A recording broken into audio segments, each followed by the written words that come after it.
Oh, good morning. Happy Sunday, Dolphin fans.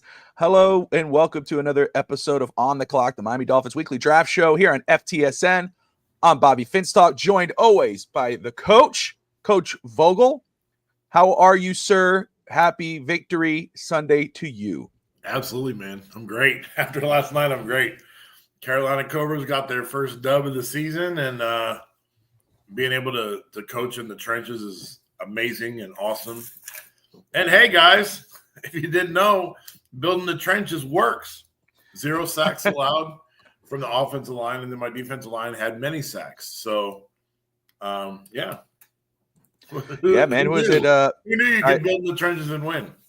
You know, it's interesting. I saw that when you messaged me, and I saw the game when you tagged me on Twitter for the game.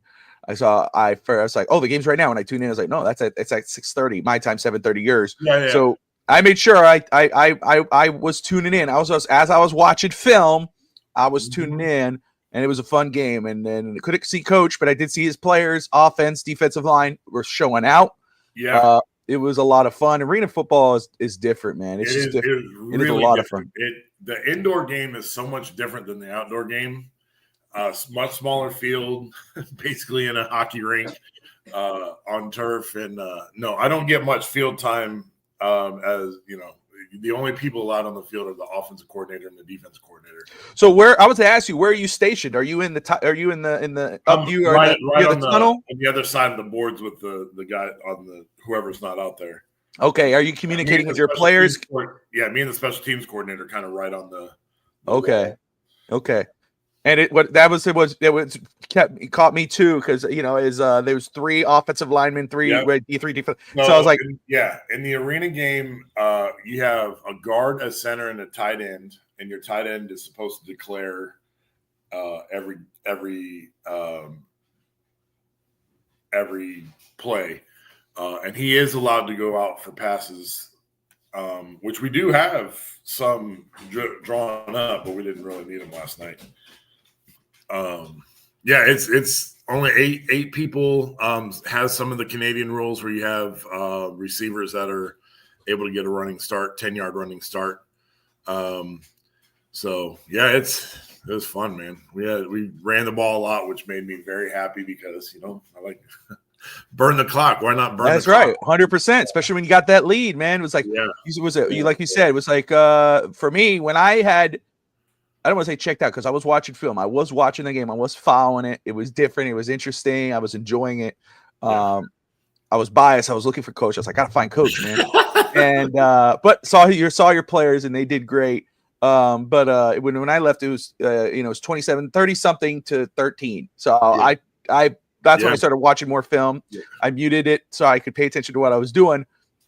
And then, but you tell me, no, you guys closed it out like 41-27. Yeah. So they had 2 what we'll call garbage time touchdowns at the very end. Like they scored with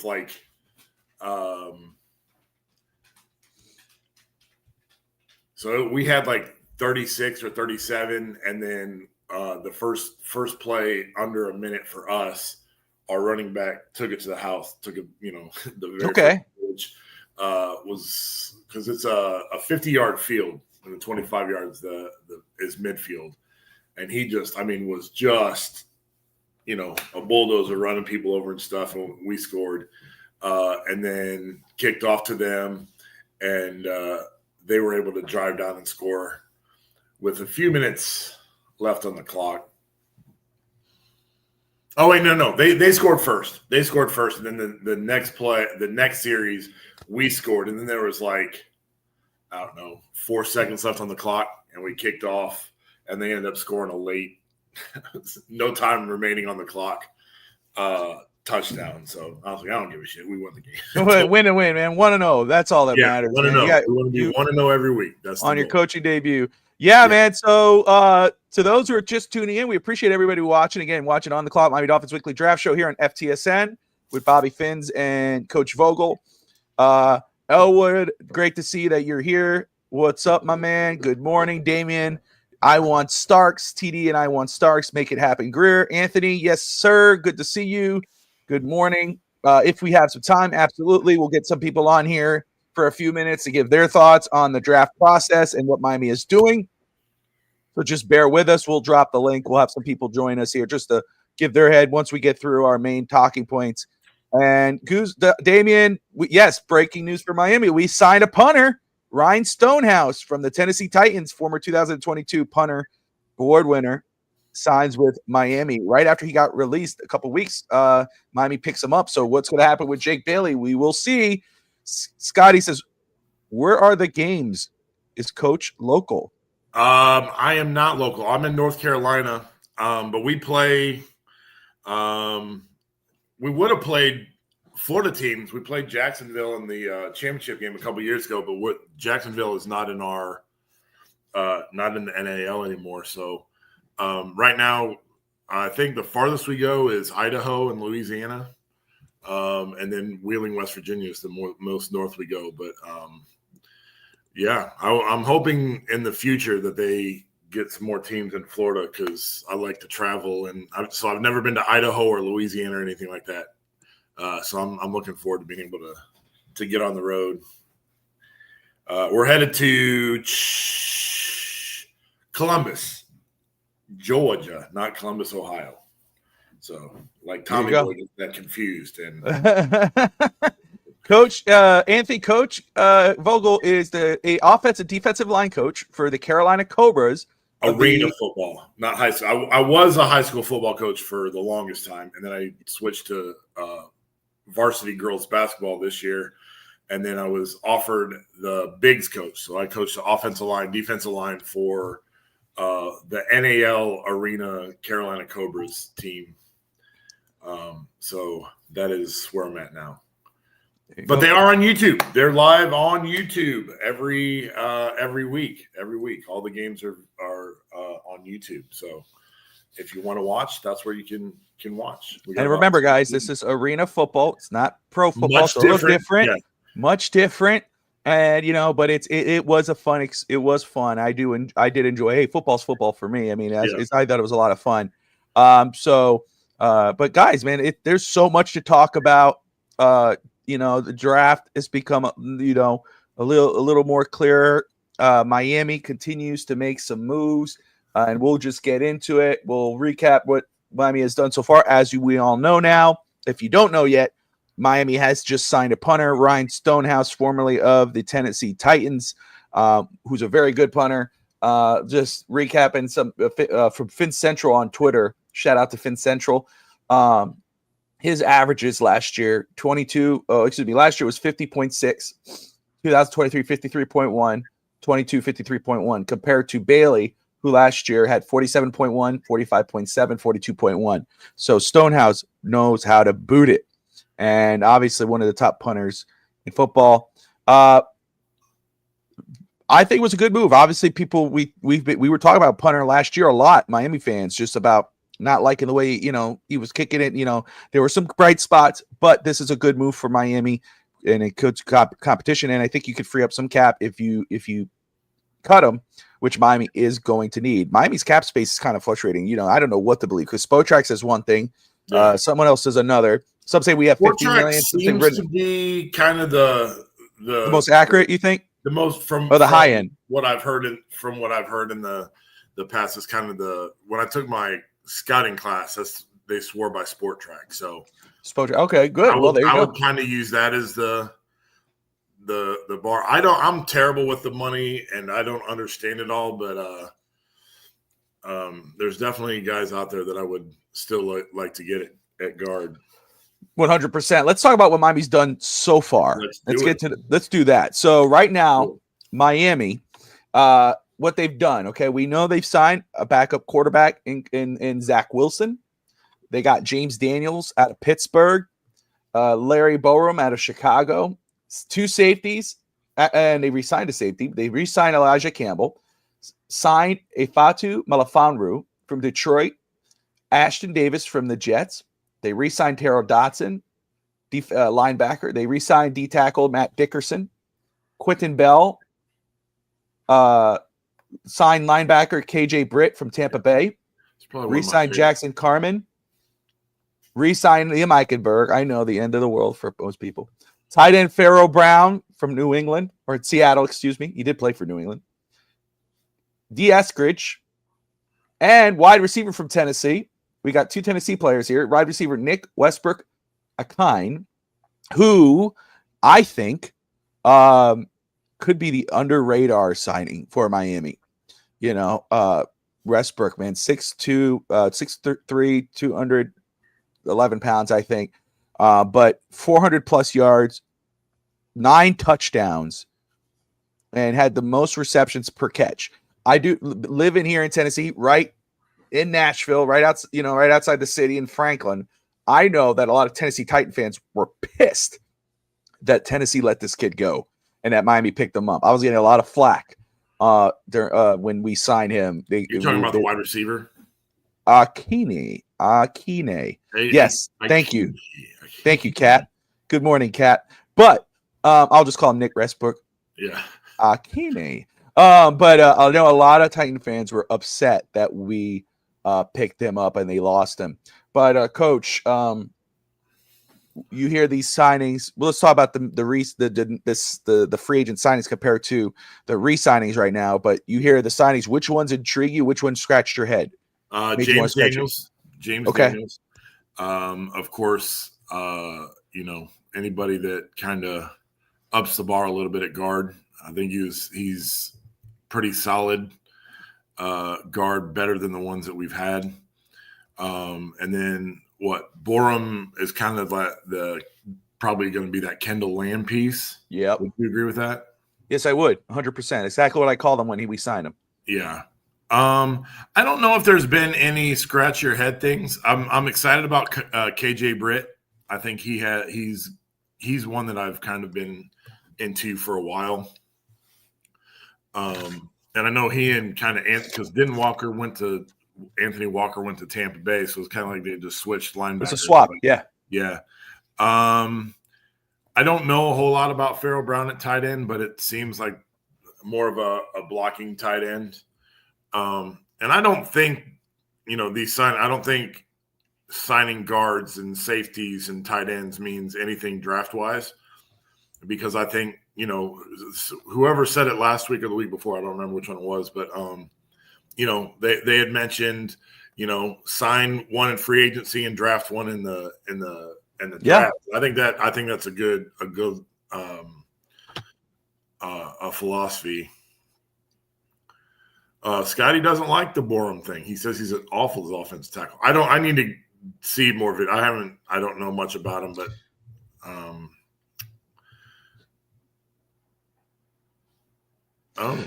so knowledge. For me, I would tell you is that I don't hate what Miami has done in free agency so far. I think that what Miami has done with what they've a lot of people want to see a lot more splashes. I hear a lot of people want us to have the Vikings free agency class or their Patriots or whatever. Here's the fact: Miami doesn't have the luxury of that. Miami doesn't have the team, and Miami doesn't have the cap to do any of that. So with what Miami has done with what they had, I'm actually happy with. And again, none of these moves. What I love about these moves is that looks like they attack their needs. Yeah. With, which I think, in free agency is when you go and you fill your needs. The draft, you should make your splash, especially early on. And it looks like Miami's kind of aiming in that direction, especially, what they've done, getting guard, getting a swing tackle who could play guard, wide receiver, tight end, quarterback, whatever. You bring in Zach Wilson. I saw a lot of Dolphin fans were scratching their heads on that. I wasn't. You get a kid who's 27 now, I think, 4 years in the league, came from the Jets, which was a crappy situation there for him. It was a no-win situation. He's second overall pick, still has a very young, still able to mold him and maybe help fix him up. And that's a testament to McDaniel if he could get it done. Yeah. But athletic arm, and you get him at 6 point some odd million. Who could bump up to 10 million based off incentives, and that's if he plays, and we know he probably will based off to his injury history. But And I think he played under what's his name, the head coach of Denver last year, who is a quarterback guy, and wouldn't have brought him on if he didn't believe in him. So that's right. He's again, I consider this draft class very low risk, high reward. You know, there you go. So he did see you. Okay, so we did. So there was. I must have missed it because I was watching it. Pons, my Canadian bacon. There you. So and then okay. So with regards to the offensive line, they go and get James Daniels, who before his injury, and he's not like some guy. He's not an injury-prone player, but players get hurt. But he got hurt. He got a devastating Achilles injury last year, which we're familiar with, like with Jalen Phillips. But he got hurt before. I think he played 4 games, and before those 4 games, he did really good. He was one of the top guards in football. Right. And if Miami signed him last year, people would be going off the chain. Miami signed him this year. Obviously, signed him at a cheaper deal. Really good deal. Yeah. And still, though, when he gets back, this is a top guard in the NFL, and Miami has picked him up. Yeah. There's kudos to be given out there. Now, his natural position, I would say, is a right guard. You could probably plug him in at left guard, but I think I think it's easier to put him at right guard with Aston Jackson and Aaron Brewer, and then you got to figure out that left guard spot. Borum, look, I'm not going to go nuts about it. It's a depth piece signing. It's the same thing as Eichenberg for me. I understand it. I know. I mean, we've lived with Eichenberg. We saw what happened with him. I get it. You know, it's like, dude, can we just? Obviously, Miami likes people they're familiar with. Obviously, he has value with the Dolphins and the staff and the management. I think the biggest piece for me with Eichenberg that I get it. You guys, you know, fans will crucify him until the horse is dead. We keep beating it, but he's a swing player. He can play all 3 positions. That exactly, Coach. I think it's difficult. You know, I think it's difficult to find guys that can do that. You and I think, are on the very same page. First off, you know, obviously you coach offense and defensive line. I'm always about building from the inside out. Mm-hmm. I'm a trenches guy. You know, again, I will die on that hill that Miami, Bill Parcells, Tony Sparano, they were doing the right thing when they went Jake Long first and then decided to go get the quarterback later. I think it's always build from the trenches. This is why, and I am a big on versatility. Yeah. That's how I feel. I'm big on versatility. I understand the value Miami may see in a person like Larry Borum or Eichenberg. Yeah. Yes, there's a reason why they're backups. There's a reason why but here's what they offer you. They're versatile. Yes, you know, the last thing you really want to see is them get in the game, but here's where Miami gets comfortable, Coach, and you as a coach, I'm sure it's like, holy crap, our center went down. Yeah. Aaron Brewer, God forbid, Aaron Brewer goes down. Well, wait. Oh, wait, Brewer. I mean, Eichenberg, go ahead, get in. Yeah, Eichenberg has experience. For instance, last night, our center went down, and we had somebody snapping the ball that's never played center before in his life. So, you know, you can only carry so many people in a game, and my backup center was sitting in the stands. So, you know, having somebody on the roster, Scotty, man, you got to find some positivity in your life, man. You're so negative. Scotty's not a negative person. He's not a negative person. I will. Well, that's the difference right there. But I love him. I love you, Scotty. Yeah, Cap for Life says if you got to accept Tua, you have to accept Eichenberg. It is what it is, and that's my thing. I mean, he can play multiple positions. He can. He's not perfect in any position, but he can play multiple positions, and so can Borum. Everybody wants to focus on the lowlights. Yeah, I know that, Scotty. You're good with me, brother. You're good with me, and you're good with Coach. But I don't take it personally. Never. Same feelings, but what I'm saying is, but Coach, right or wrong, I mean, I'm the same way. I value guys that can play multiple positions and can play. Doesn't mean a guy can play multiple positions. Doesn't mean he's successful in any of this, because if he was, then you'd keep him there. This is a guy that you plug and play. Somebody goes down, you push him up. Yeah. Is he the best player out there? No, he's not.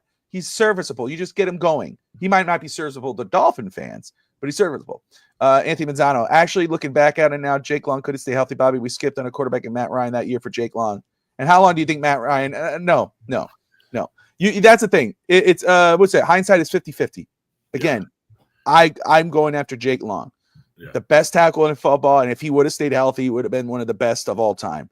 I'm not going to change what I think just because of what I saw history play out. Yeah. Again, I thought they were doing the right thing, and I still would say I would do the same thing if I was there.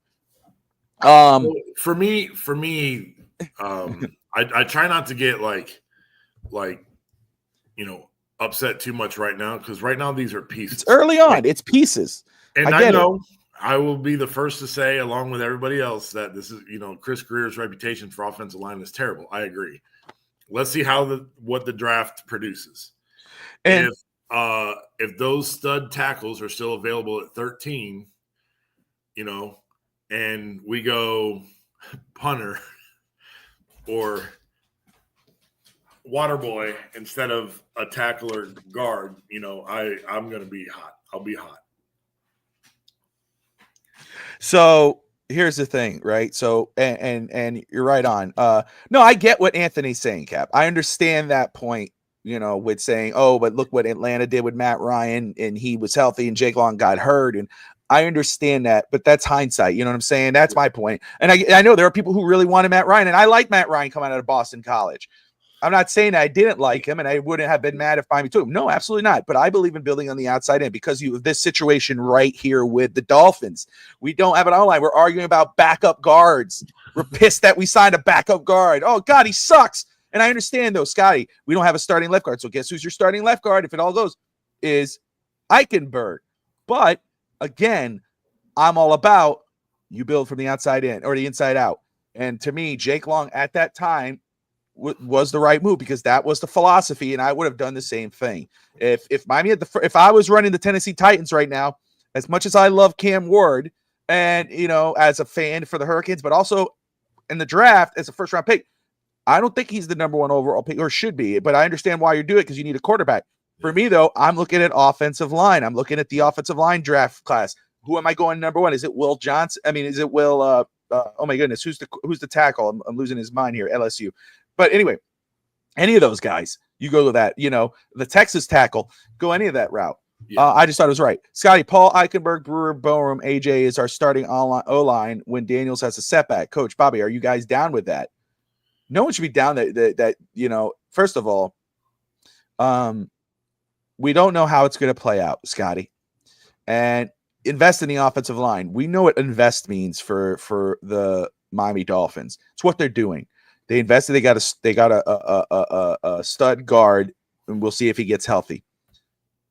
Re-signing the guys. They got another swing guy, and that's filling up Kendall Lamb's spot.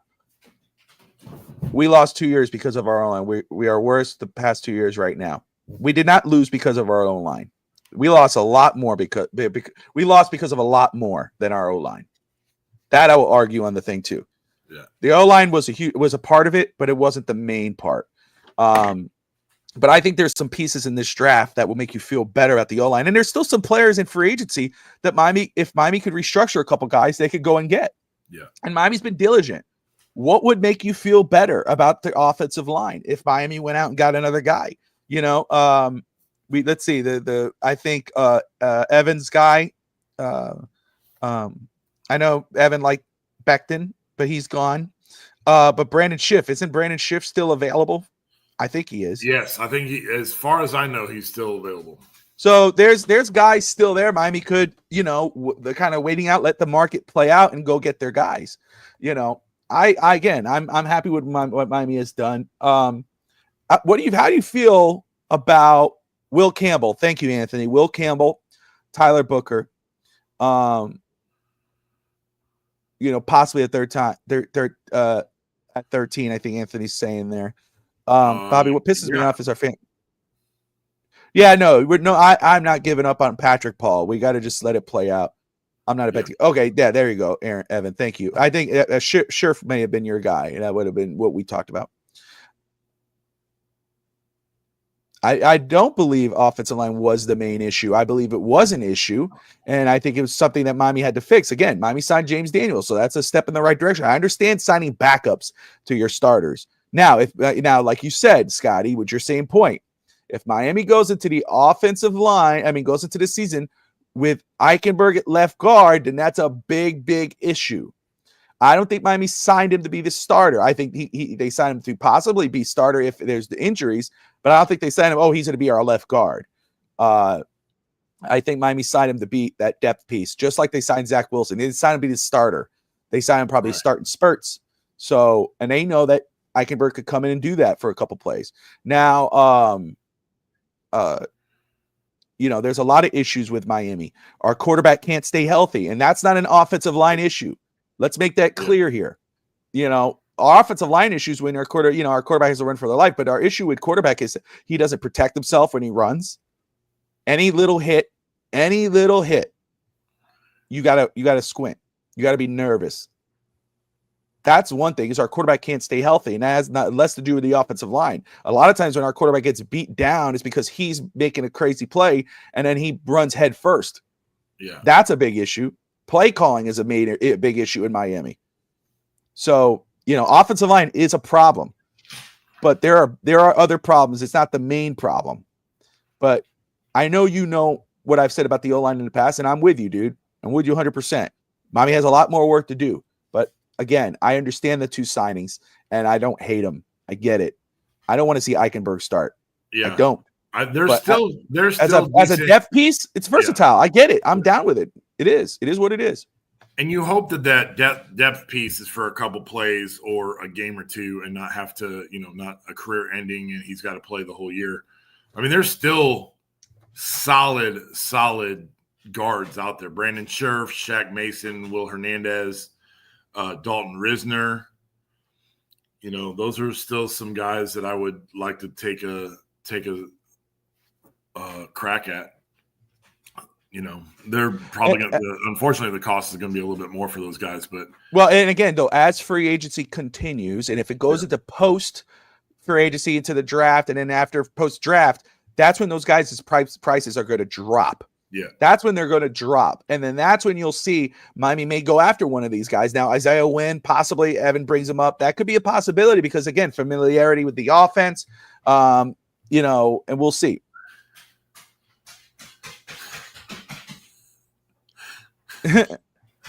Well, here's my thing. You could take a step back. Here's my thing.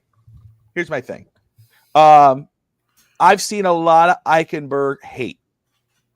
And again, I don't want to see Eichenberg start. I don't want to see him on the field. I want to see all our guys staying. I want those guys to be back there. And, to waste time and energy on completely shitting on the player for whatever. I'm talking about why Miami re-signed him.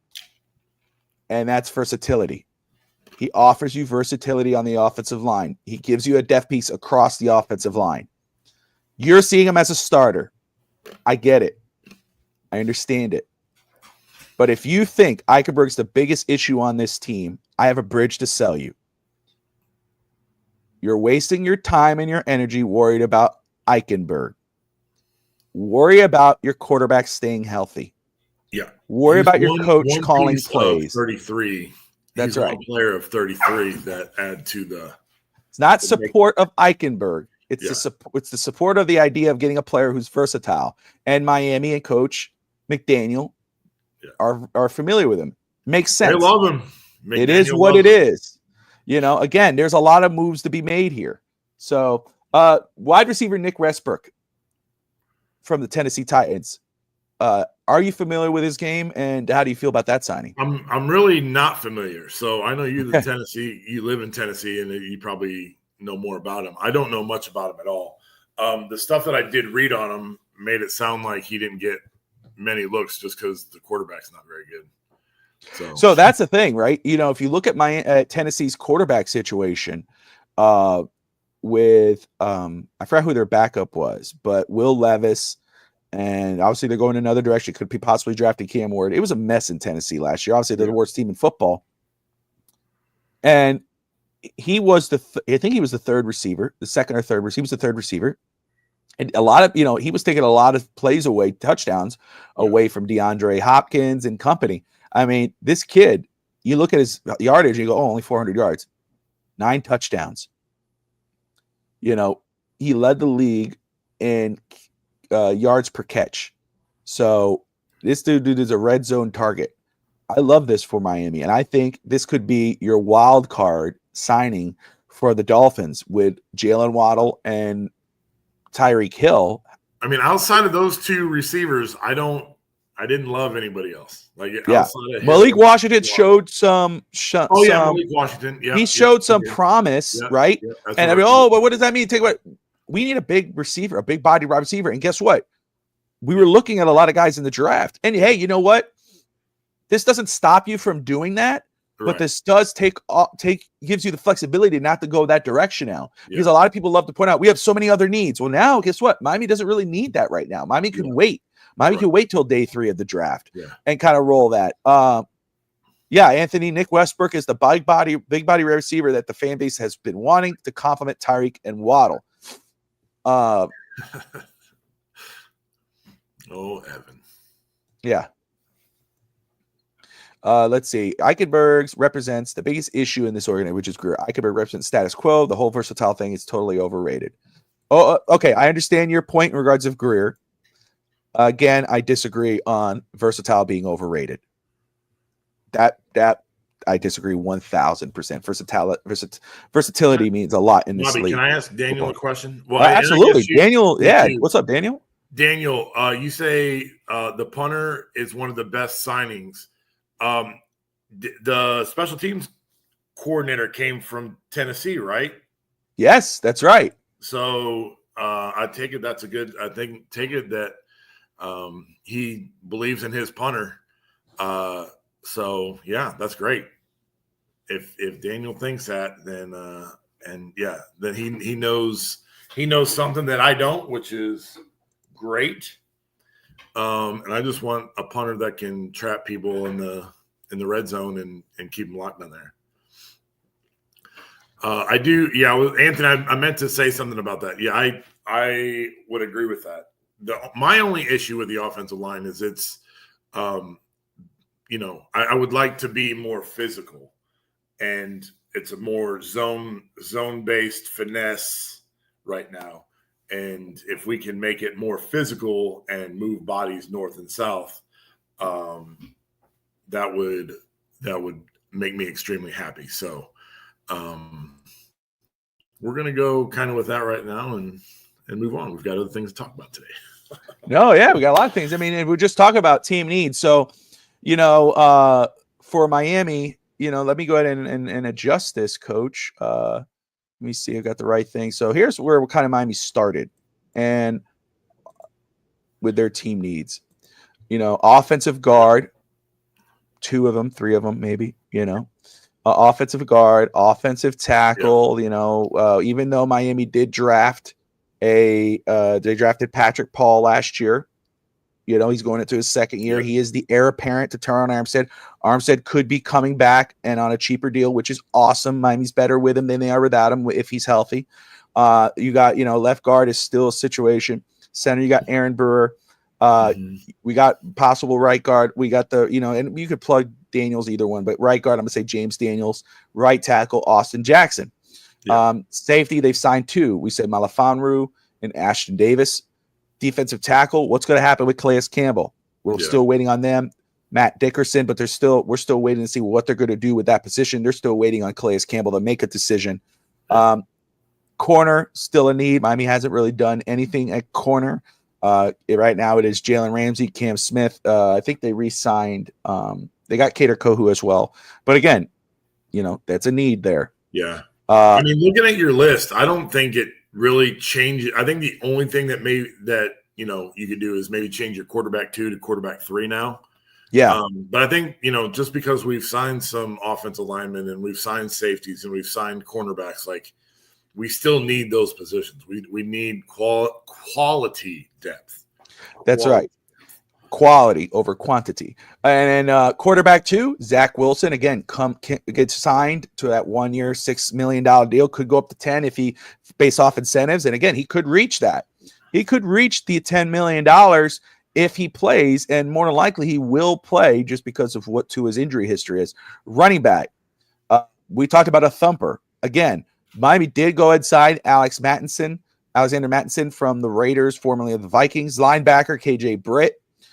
They still need a linebacker and a tall wide receiver. We just talked about it. Nick Westbrook, they got him.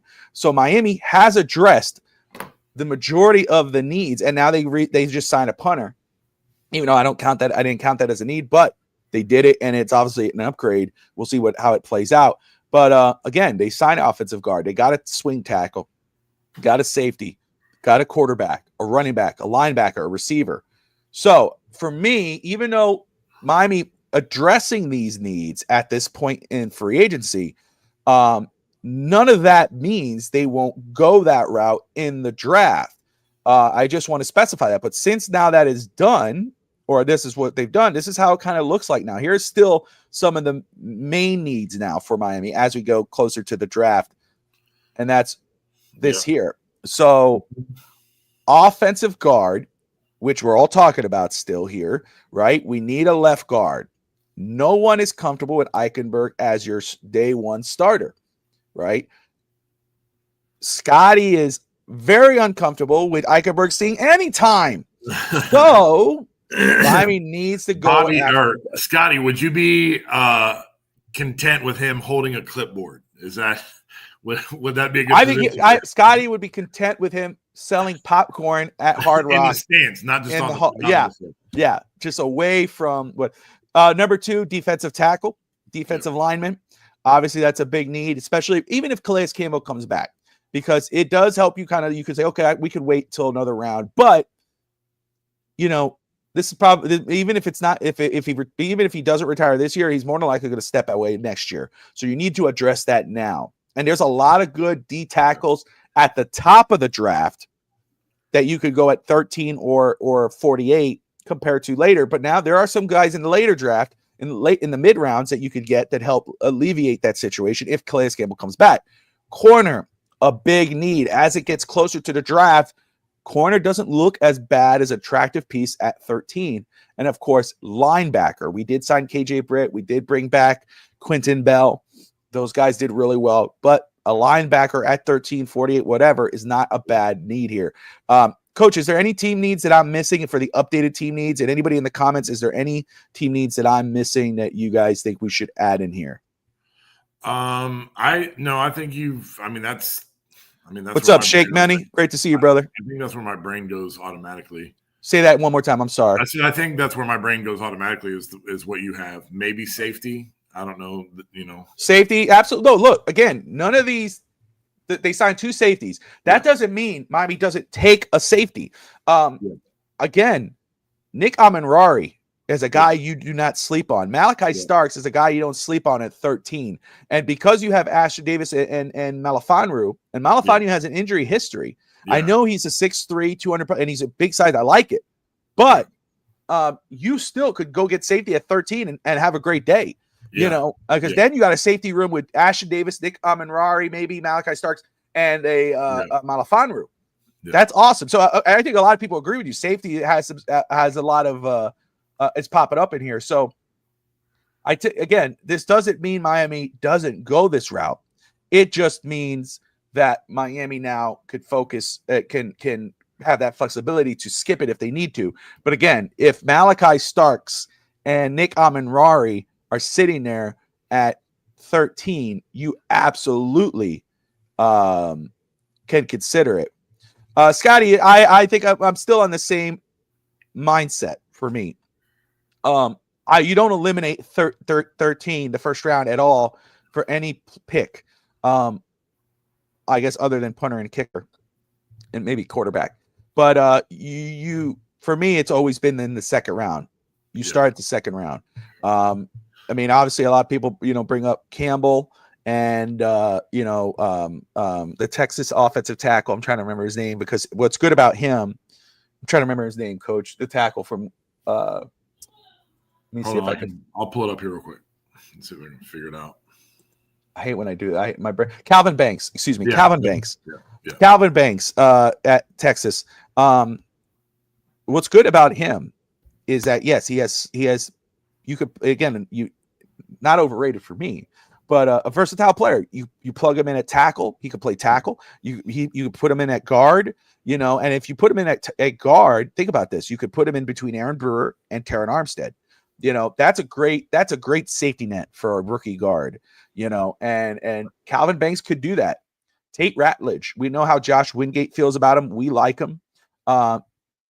Do you anticipate a starting O lineman from the draft? I do. Again, and the way Miami's been signing these free agents, again, James Daniels obviously is a starter at left guard or right guard, but unless they go and get a Will Hernandez or a Brandon Scherf, whatever, then I would assume that Miami will get a guy who could possibly be who will be your starting guard in this draft. I'm with you in regards of this, Scotty. If they go into the season with Eichenberg being their day one starter, they failed big time. I have to believe, even though Miami never given us any reason to believe, that they're planning on maybe going guard or offensive lineman early being second round. Could they go first round? Would I hate it? Absolutely, I will not hate it. I won't hate it. I know some that will. I won't. But because again, I believe in a lot of these guys. But again, there's a lot of I hate to pronounce his name, Jonah Savanea. Offensive lineman. He played tackle and guard. I like him in the second round. Calvin Banks is probably an early guy. Gray Zabel, there you go, from 48. Another guy who could play guard. Cameron Williams out of Texas, another guy. And he said, you guys didn't like him, but now we need to expect to start and go out of. So you guys didn't, and he didn't start. You guys don't like him. I didn't say I didn't like Patrick Paul.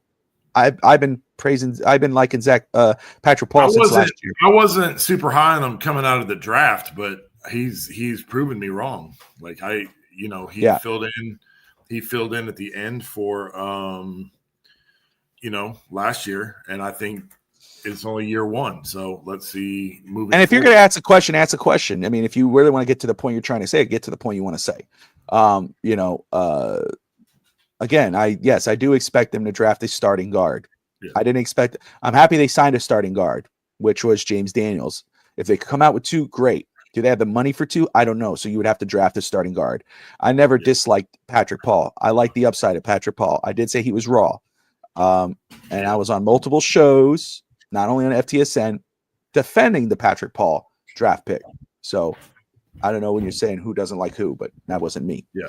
I mean, there are quality guards in the draft outside the first round. So if Miami doesn't take, Booker at 13 and we go to somebody else, Josh is hugely high on Tate Ratledge out of Georgia in the second round. Right. Yeah. And then there's my time is not as free as it was last year, but I keep working on things as I go, and I still need to do a little bit more work on O-line. I'm not satisfied with where I'm at with that, but there are starting pieces all over the offensive line in the first two days.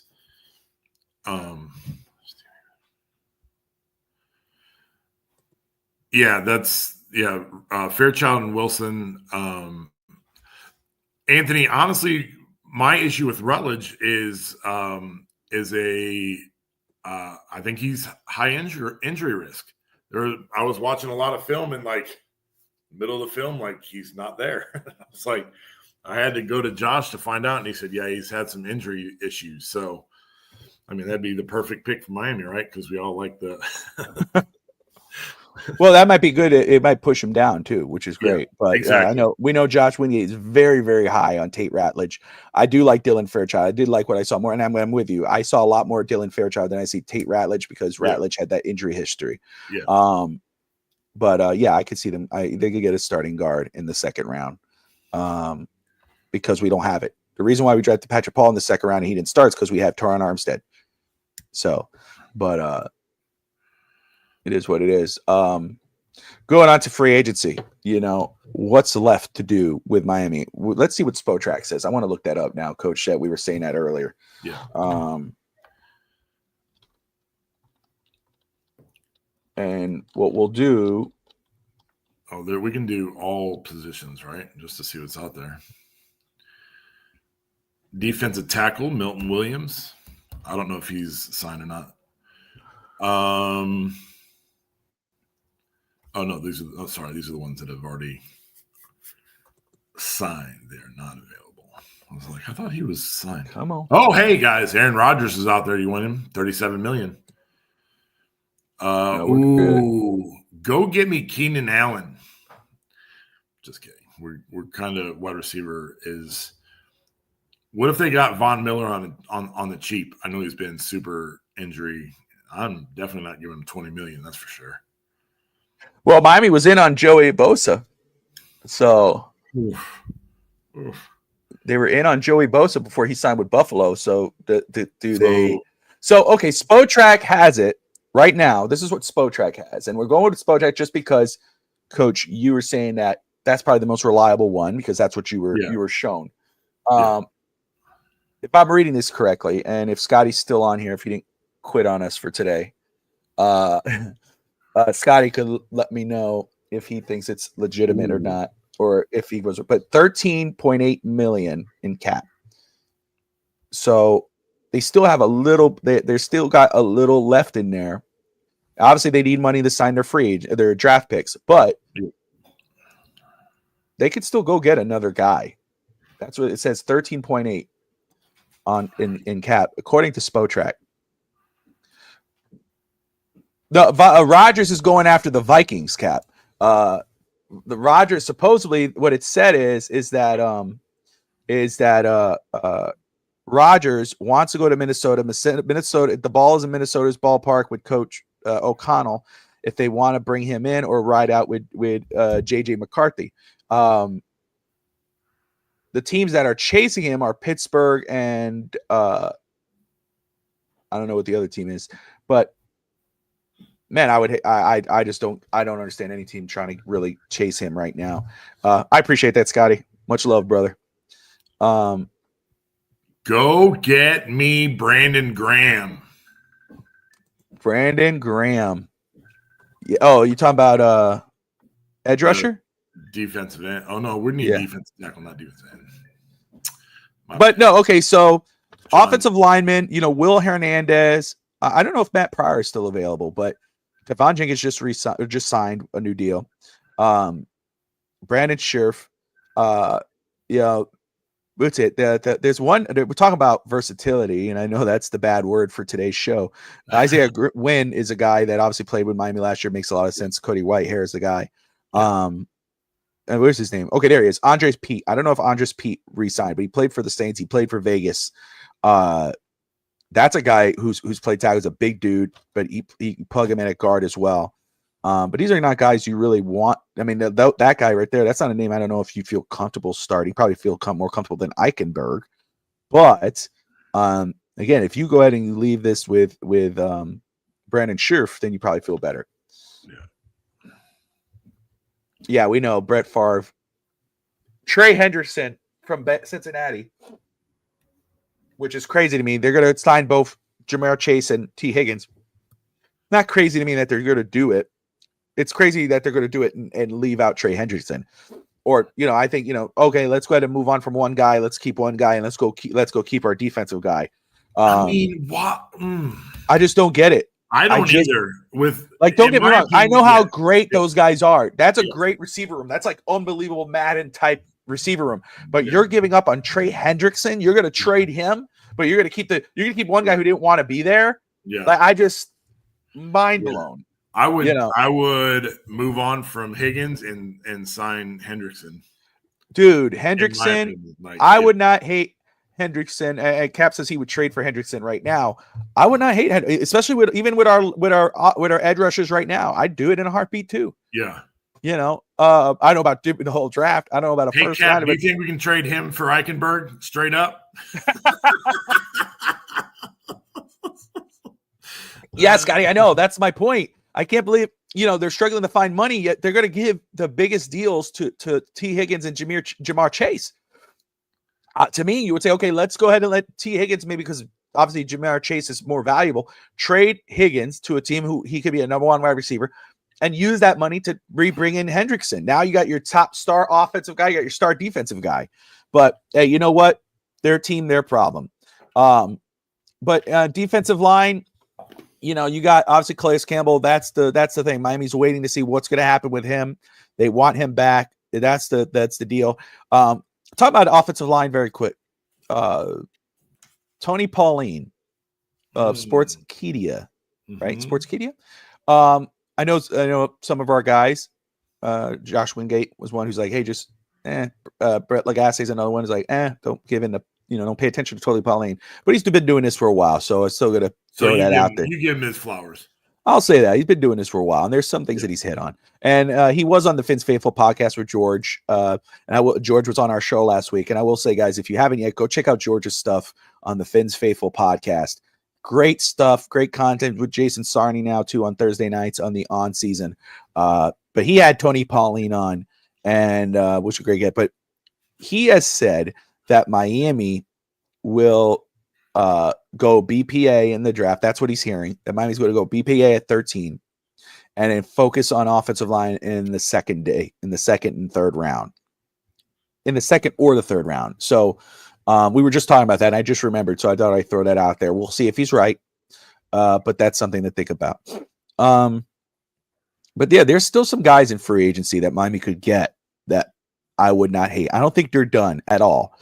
And as the days go by, as the weeks go by, money starts to shrink and players start to go, okay, now let's start looking for the best situation, sign these 1-year deals. And that's what a lot of teams do. They go to a situation where what will give them the best money, or give them the best opportunity to play and give them the best opportunity to show out and try to earn that money next year. Scotty's right on the money. This is where it's kind of looking like, right? And that's exactly where Coach and I are going to go. Free agency. I mean, Greer will absolutely have D tackle or cube or corner at 13 or as as best player available. That could be the case. And you know what? It may be true. And, because talk about best player available at 13, who's that for defensive tackle? Mason Graham. Yeah. Right. Yeah. There's other guys there. Excuse me. Kenneth Grant. Do they go up and get him there? Do they get him there? Or do they wait until the second round? Let me go to D tackles for a second. Walter Nolan, TJ Sanders, or do they wait? Corner, plenty of corners there. Obviously Travis Hunter will be the first, probably most likely the first corner off the board. Let me, Coach, I started thinking about this, and I'm gonna forgive the light. I look like I'm in sci-fi right now. I got the bag. It's like, gosh, dude. I will say I haven't really slept the last few days. We're good today, but we were in that storm. That were those storms that were in the here. We had a lot of tornado watches and warnings and all this crap. So I stayed up all through the night before, Coach. I didn't do any shows yesterday because I was up. I kept waking myself up looking at the phone, making sure everything was kind of skipping us and. But so and it prayers out to those who were affected and anybody they lost their lives, God bless. And but Travis Hunter, I started thinking about this as Miami's free agency started going, and I started looking at our team needs, and I started looking at what was dissipated and what we alleviated and all that. Miami has 10 picks now. We had 11. They took that away. They took away one of our 7th round picks. Why? Just because they miscalculated, quote unquote. That's so they their gave damn it. Problem. I know. Bastards. But so they took away a pick, and so Miami has 2 7th round picks now. And so obviously, let's say corner right now at 13, Will Johnson, possibly Jede Barn from Texas. Those are guys that possibly Siobhan Revel Jr. But Travis Hunter, we highly doubt Travis Hunter will be there at 13. Right. But what if he falls to like 8? Coach, would you make a play for him? Would you try to move up to Jacksonville? Dude, he's a difference maker. Right? He just is. On both Sells sides tickets. Of the ball, he's a difference maker. I started thinking about that. Yeah. I'm gonna deep dive. Maybe we'll talk about this next week. Yeah. Man, we're probably gonna talk a little bit more now just because I brought it because it was in my head. I don't want to miss it. But if somehow, some way, we know the rumor, and rumors sometimes there's only just smoke, but sometimes when there's smoke, there's fire. Yeah. We know there's a rumor that Jackson Dart is flying up boards. Yeah. Is it possible that Cam Ward goes number 1 based in Tennessee or some team that trades up? Shador Sanders goes in the top 10. Jackson Dart goes in the top 10. Yeah. That pushes a player like Travis Hunter down. Yeah. Close enough to Miami that Miami could make a move for him. Yeah. Should Miami make a move for him? I mean, let's say it's 8. Yeah. Would you guys be down with that? Would you hate that? I'm gonna be honest. The more I thought about it, I don't, and I would get it. I mean, he's a like you, coach. You brought it up. He's a difference maker. He's a playmaker. Right. You could, that sounds like a player that Mike McDaniel would love to have on his team. Yeah. That's a good point. If you don't want to do it because, he you don't want to give Greer the trade any picks because he gets fired. But obviously, let me make sure I bring this back up here. I got to put a Twitter on just so it can give me that little bit of a dark, because then I look like I'm freaking, You ever see that? Like, you're like, then look, go back. It's like, back to normal, The lighting could do so much. That's how they used to do old movies back in the day. They change your face, with the lighting. But I'll be honest, I don't hate it. I wouldn't hate it. If you're talking to me in the top 8, you move up to get it. Then you got your corner. You got your star corner. You have your star player. Yeah. It seems like such a Mike McDaniel thing to do, is to go get that guy, But you could, of course, sit at 13, let the draft fall to you, and maybe go corner. If a Will Johnson is sitting there, and he might not, he could go in the top 10. He's that good. But if he's sitting there, you didn't lose out on anything if you don't get Travis Hunter. I'm just saying it might become a likelihood possibility. Travis Hunter could be in your ballpark, But the two positions, Scotty just brought him up, but it's funny because Scotty was reading our minds with the two positions that Miami could be honing in on in at 13. And again, I will preference that by saying no matter what they did in free agency, they still could go any of those positions in the draft if it's BPA. If it's sitting there and they go, Ashton Genty, Tate McMillan, any of those guys, I would get it. Excuse me. Offensive line, linebacker. There's a lot of guys still there that Miami could go get, but the way free agency has played out, the way our team needs are playing out, corner and D lineman seems very likely with one of our first picks, one of our first 2 picks. So talk about 13, man. Will Johnson, Jahdae Brown. Yeah, it's so those are 2 corners there for me that I sat down and I watched some yesterday. And Coach, I know you were focused on D lineman, but let me talk about this guy right here. Let's start off first off with Will Johnson. I don't have his numbers in front of me. Let me see if I could pull those up very quick. If I start to space out, it's because my computer's probably saying you're doing too much. But I have so many windows open. But that's how I do it here. He's what you said, a DB, right? Cornerback. Yeah. Corner. Yeah, the defensive back for Michigan. He was the national champion MVP. He had an interception. He had the most interceptions. He had so last year. Let me go ahead and look at his numbers. So last year, 6'2", 194, 4'3", 6'2". Last year he had 14 total tackles, 2 interceptions, 2 interception touchdowns, 3 pass deflections. The year before, 27 total tackles, 4 interceptions, plus the one he had in the national championship, 1 touchdown, 4 pass deflections, 6'2", 202. Great size. Love his size. At the combine, he scored an 80 in production score, which was 3rd amongst corners. Athleticism score, he got to 83, which was 7th. And he had a score of 83 for total score, which is 53. What I was watching, I watched 2 games. I'll watch more as we go on here. I just love watching them, watching this tape, this film. Shout out to Caddy Cutups. Texas and Illinois. Quarterbacks tend to stay away from him. That's what I was watching too. I saw that a lot. They stay away from his side of the field. His size is huge to me. I love players with size, especially in those type of positions, receiver, corner, anywhere. But that size right there intrigues me. He's patient in coverage, seems to know where the ball is going at all times.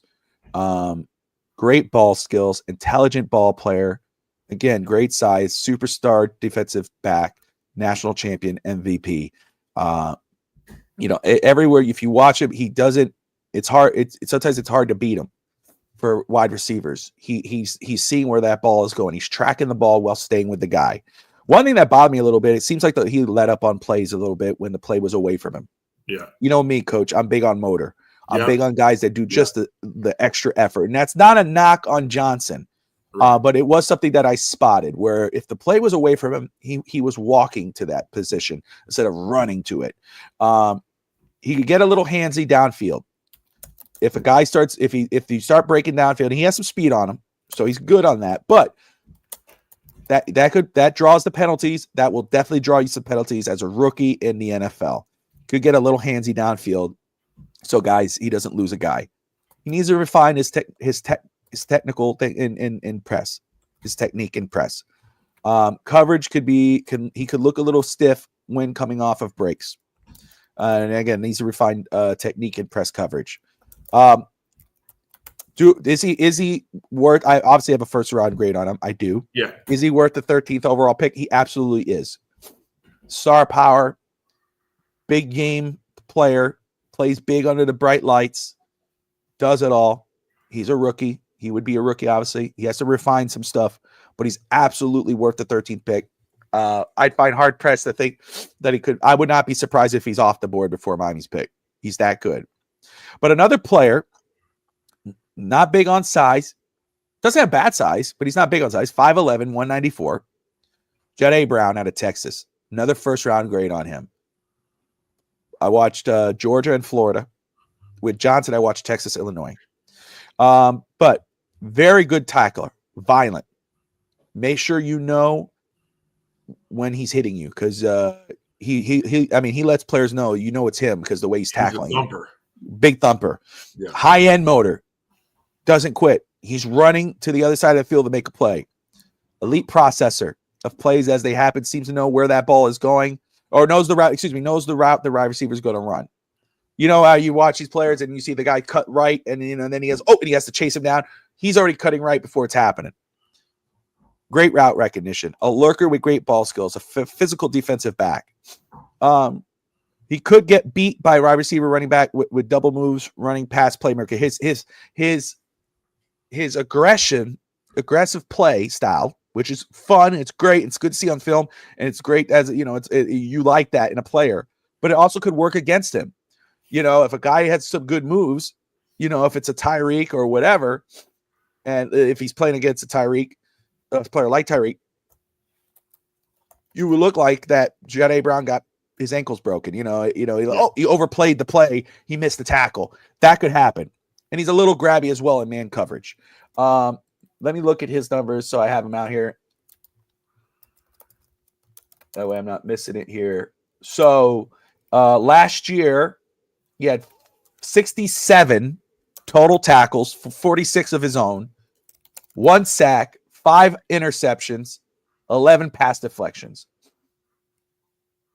That was last season. The year before that, 59 total tackles, 1 interception, 1 fumble recovery, and 5 pass deflections. The year before that, 74 total tackles, 1 sack, 1 fumble recovery, 2 interceptions, 1 touchdown, and then 3 pass deflections. So he has the numbers, but he also is that physical corner. And I'm not sleeping on him at 13 at all. I don't hate that. I would not be angry with that if we were to go get those two guys, one of those two guys. Daniel Dorsey throws a name out there. Benjamin Morrison in the draft. He's a stud that could be drafted on day 2. Great name, Daniel. Thank you for posting it out there. I appreciate you. He's the corner out of Notre Dame. Am I right? He's a stud. Yeah. But so he got injured. Yeah. Yeah, but I'm going to watch him. I do have him on my list, man. I appreciate you bringing him up. I know all you guys are stuck on Starks, but I'm telling you, don't sleep on Xavier Watts. Don't sleep on Xavier Watts. I'm not sleeping on Xavier Watts. I like Xavier Watts. Out of any safety. Yeah, I like Watts, man. But hey, Coach, let me give a shout out very quick, and we'll get to D tackles for a sec because I know you got some names. But I want to say, man, shout out though to everyone tuning in. We got almost 150 people watching through X and YouTube, Facebook, Twitch, wherever you guys are watching from. First off, wherever you're watching from, thank you for taking the time out of your Sunday morning to watch to watch a show and join us on this. But also, if you're watching anywhere, do me a favor, hop on over to YouTube, hit that like button, hit that subscribe button. We're here. We got a lot of content here on FTSN, but our draft show here is on Sundays with Coach Vogel and myself and Josh Wingate when available. Scotty says, I like Watts over Starks. There you go. Now you're talking, Scotty. Now we're cooking with bacon grease. Let me do this as Coach is going to talk about D tackles for a second, but while we're doing that, what I'm going to do, guys, I'm going to drop the link in here. We got a few minutes after Coach talks, but we'll get you guys in here for a few minutes to talk anything you want. We'll spend, I would say, 5 to 10 minutes. And we'll go ahead and wrap this up. But that way, because I did say I was going to drop the link, so forgive me. But when you're having fun, you lose track of time. And Coach is a winner today, so he feels pretty good. So I'm going to drop the link in here, and we'll talk, safety, D tackle. We'll talk linemen and whatever you want to talk about. So I'm going to drop the link. Scotty, it's all good, my bro. But Coach, man, talk to me, man. So we talked corner. First off, corner, very quick. Yeah. Any of these guys jump out at you, bro? I mean, you brought up 2 today. Will Johnson. I watched him in the championship game last year, and he impressed me last year. So, I think either one of those guys is a strong consideration. Yeah. Travis Hunter, if miraculously fell down, he's another DB that you could be happy with. But I went defensive tackle and kind of went with the size. So the 2 guys that I was working on, and I tried to respond to Anthony as many times as I could in the chat, but I'll reintroduce or re-talk about what I had talked to Anthony about. But Cam Jackson out of Florida, 6'6", 328. And the kid from Kentucky, Deion Walker, 6'7", 331, were the 2 guys that I looked at. And then Anthony, I think, asked about Alfred Collins, 6'6", 332. So all those guys have a very similar build. And my thinking is you get one of those big mountain of men, and put them next to Zach Sealer. They require double teams, man. You can't just block one of those guys by yourself unless you're going away from them. Be able to eat up double teams. Deion Walker, 6'7", 331 out of Kentucky. He is light on his feet.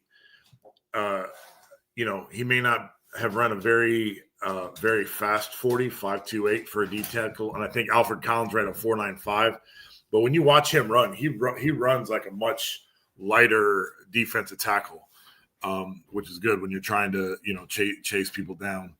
So I think those guys are, could contribute day one, be able to bring us something a little bigger body in the middle.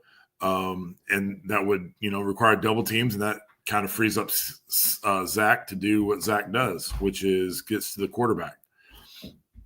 Deion is going to climb the boards as we approach. I agree. I thought he moved really well in the film that I saw. And I heard rumblings that he was kind of making some moves. And I do agree that he's going to be moving up draft boards as well. Elwood, I need to definitely check out Caldwell at Oregon and Collins at Texas, because I also have heard that he's kind of sneaking up the draft board as well.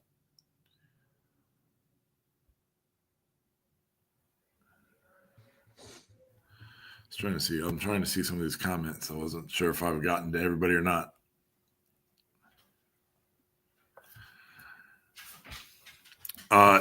Daniel, I am definitely high on Benjamin Morrison as well. It's going to hurt him. He didn't get to finish the season, but he'll be ready for this year.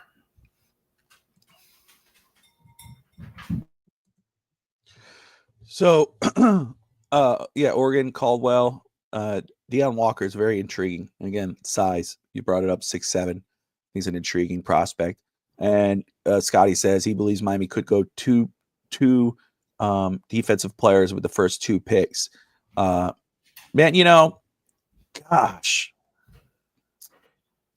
So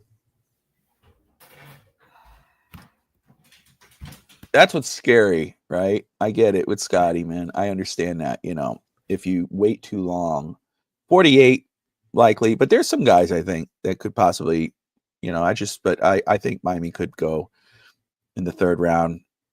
You probably get a D tackle in the third round. But if you wait on O-line, if Miami thinks they're set on O-line, that's crazy. But hey, can you see? I have Darius Alexander listed. Daniel, I'm going to watch him. Yep. I'm glad you brought him up. That's another guy I have written down. 4.95, 40. And he has some good numbers on him too. Yeah. He does have some good numbers on him. I do plan on watching him. I just this week I put his name down because I want to see out of Toledo, small school, but still.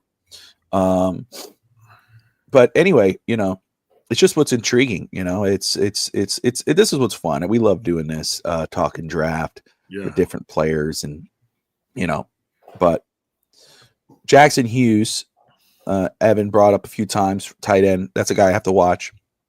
Not a great pass catcher. He won't, but he's a great blocker, according to Evan, and then I'll watch more of him to know fact from fiction, but I can believe Evan. Evan really likes him. Evan is banging the table for that kid. So we got to tune into him. But anyway, yeah, man. So we're just riding it out. But Coach, is Harmon anything close to a 13th pick talent? Harmon. I don't know. The D tackle, I think, from Oregon, right? Is that the D tackle from? No, that's not. No, he is in Oregon, is he? Is it Oregon or? Let me see. I got it here and pulled up here in a second. Pulling up our list. Yeah.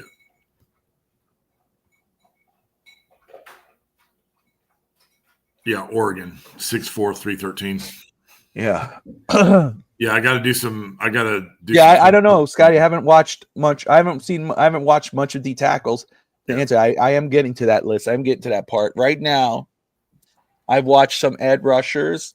I finished the main part of the offensive line with tackles. I'm halfway through guards. I haven't got through centers yet. Yeah. But I said, let me step away for a second. I did some edge rushers. Mike Green from Marshall. I think he's going to be sneaky. I think he might sneak up. Oh yeah, dude, for sure. Mason Graham, that was a while ago. Corner. So there's a few that I've done, I've done here and there, but I'm going to finish these out because I got most of the list done because I do want to get the top 50 at least out and hopefully I'll do that. I know Coach has been busy coaching. Wingate has some stuff going on. So, but we'll at least do that. Maybe I'll just do my list out there and get coaching and me coaching. Well, we have Thursday's a travel day for us, so I'll have plenty of time on the bus to. There you go. Look at some stuff. So there you go. Yeah. But we'll get to your thing, Scotty. But anyway, Coach, we're here at the hour here at 13 minutes of the show. Almost 150 people tuning in. Any final thoughts, man? Before we wrap this up? Man, I'm just, I can't say it enough. This is my favorite time of the year. I enjoy being on this show with you guys, and love the feedback from the viewers there. I always love the interactions and keeps it going, man. It's one time of year that I think I have the biggest smile on my face is draft season along with arena football, man. It's just I'm absolutely living a dream right now. This is great. And, that's awesome. Much love to Bobby for finding me and bringing me on, man. It's been great. I appreciate you, brother. You know that. Guys, man, appreciate you all tuning in. Stay tuned on Twitter and YouTube. Could be doing a show tomorrow. Might be doing a show with Fish Tank Hank, and might be doing our No Holds Barred wrestling show that I did do yesterday. If you're into wrestling, a lot to talk about. John Cena, heel. He's gonna be on Monday Night Raw tomorrow. Maybe we'll do it on Tuesday. I'll talk to Kimmel. Tuesday we got another Miami Dolphins roundtable with Real Talk Fitz Talk. We'll have Steve Malloy. He'll have a few people on with him to talk Dolphins and debate and just talk about everything Miami and free agency. You guys can talk about Eichenberg and go off on him and have fun with that. Wednesday, we got the actually today at 7:30 Eastern. If you like baseball, if you love the Dodgers, especially, the On Deck Baseball podcast with Russ Morgan will be on. I'll be producing that. Wednesday got On Deck again with Russ Morgan, and then afterwards, more than likely, wait for the final word, but we'll have the Caneswear podcast coming back, Miami Hurricanes podcast, Caneswear. And if you guys love the Hurricanes, you love the Dolphins, Marlins, Panthers, anything Miami, and you want some team merchandise, go check out caneswear.com, or you go to the Caneswear location at 2655 South University Drive in Davie, Florida, and check out their merch, man. But yeah, they could be coming back on Wednesday night, 8:30 or 9 o'clock. So keep a lookout on there. And, of course, we will be back on Sunday for another great show. Daniel, Scotty, Elwood, Cap, make sure I don't miss anybody, Michael, Lombardo, Daniel Dorsey, Mark, Finstanza, Damian, forgive me, guys, Anthony, everyone who tuned in, if I'm missing you, forgive me, Shake Money. Appreciate you all watching. Make sure you're hitting that like and subscribe button if you're brand new to the channel. Shout out to Coach's daughter for making an appearance. Forgive me, I was trying to remember my line there. But I did see her. Hello, and I love my Canadian bag. There you go. All right, guys, thank you all so much. Like and subscribe, Dolphin fans. Most importantly, as always, no matter what, no matter if it's Eichenberg on the team or Larry Bowen or Tua, whoever it is, no matter who's on the team. Here come the tour guys. No matter who's on the team, whether you love them, whether you hate them, whether you just deal with them and put up with them, it's always fins up. Appreciate you guys. We'll see you next Sunday. Peace.